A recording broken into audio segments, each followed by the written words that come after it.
Time magazine has released their full-on interview with George R. R. Martin. From this interview, I want to focus on one point. He goes on to talk about Beric Dondarrion. This is directly from the mouth of George R. R. Martin. He says, his memories are fading, he's got all these scars, he's becoming more and more physically hideous, but he's not a living human being anymore. His heart isn't beating, his blood isn't flowing in his veins, he's a white, but a white animated by fire instead of by ice. This is one of the most insane bombshells ever dropped on the A Song of Ice and Fire community. Let's discuss what this potentially means for our beloved King of the North, Jon Snow. Alright, so real quick, I want to touch on the background of Beric Dondarrion.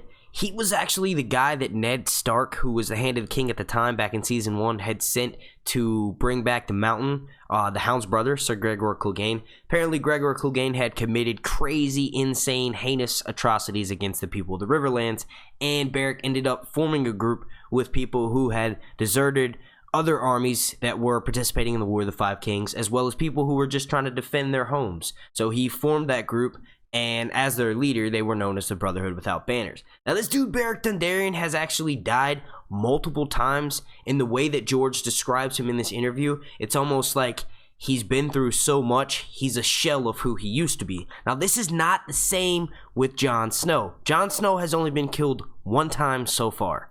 You know, the way Jon Snow dies, and I think this has a lot to do with one becoming an Ice White, as George explained, he was stabbed multiple times and then he bled out and was left in the snow.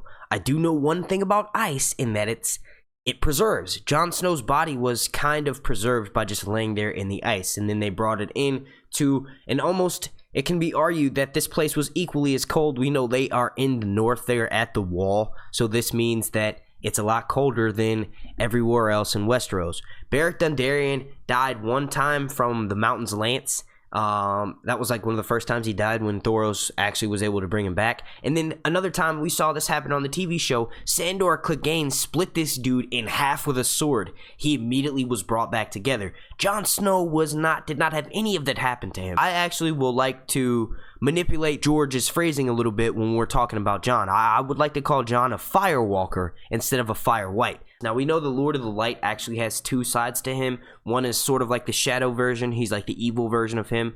And then there's the good version, who gives life. So in the novels, they do a better job of explaining it, but basically Thoros gives Beric this something that's called the Kiss of Life. And then Beric ultimately ends up giving it to Lady Stoneheart, or it's before she's known as Lady Stoneheart. He gives it to Catelyn, and when he does that, he can no longer be resurrected. I think Jon would have to die possibly a few more times before he gets to the level that Beric is. I think that the way you die has a lot to do with it. Like, if it's super violent and super gruesome, you're going to lose even more of yourself than you would as if you were just stabbed multiple times in the abdomen.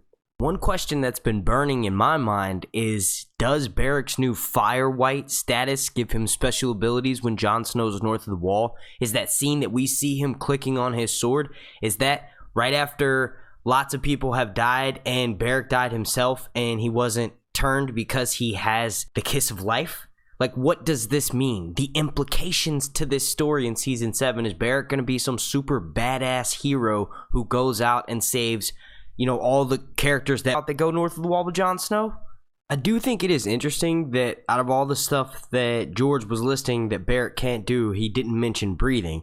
Now, I will say that the camera obviously has shown Beric breathing, but if one doesn't have blood pumping through their veins, what the hell would be the point of breathing? You wouldn't need oxygen to flow through all your body parts, so you wouldn't need to breathe. In the Battle of the Bastards, Jon Snow is in fear for his life. We do see that once he receives wounds, blood comes out of those wounds, and that he ultimately breathes heavily when he's almost smothered.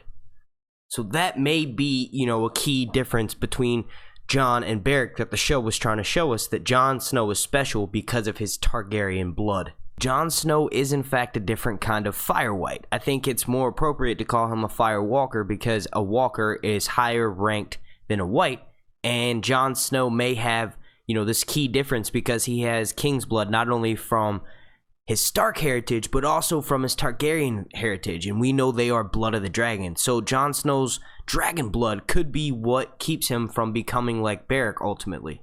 You know, the same thing can be said about his Uncle Benjen. I think that the reason why his Uncle Benjen was able to be saved by Bloodraven, who is a Targaryen, who was using old god magic, but he's a Targaryen, so technically any magic that he does will be part fire magic. I think that that's why Benjen was able to be saved, is because he has northern blood, like blood of the first men, and he was also saved by someone who was Targaryen, so you had that fire magic mixed in with there. I can go on for days with this video because of how major this bomb that George dropped on us was. I want to end this video by asking you guys a few questions so we can all chat down in that comment section. Is there a number of times you have to die officially before you become a Fire White? Will Jon's dragon blood ultimately save him from becoming a Fire Walker? And how violent does one's death have to be to determine how much soul you lose? Is it like a stamina bar? It's like each time you die, a little bit more of it goes away. And also, last but not least, do you think Jon Snow is a Fire Walker? I want to thank you all so much for watching. Please don't forget to subscribe and then slap a like on this video. The like goal will be 150. Also, go ahead and click the notification bell and make sure you have notifications turned on for whenever I drop Game of Thrones content. If you would like to be entered into my contest for once I reach 10,000 subscribers here on YouTube and you can win this lovely Daenerys Dark Horse figurine, all you have to do to enter that contest is like this video, make sure you subscribe to my channel here on YouTube, and comment down below. Season 7 is about 48 hours away, and I want to thank you all so much again for watching. My name's Mark, and this has been Sir Hunt's Reviews.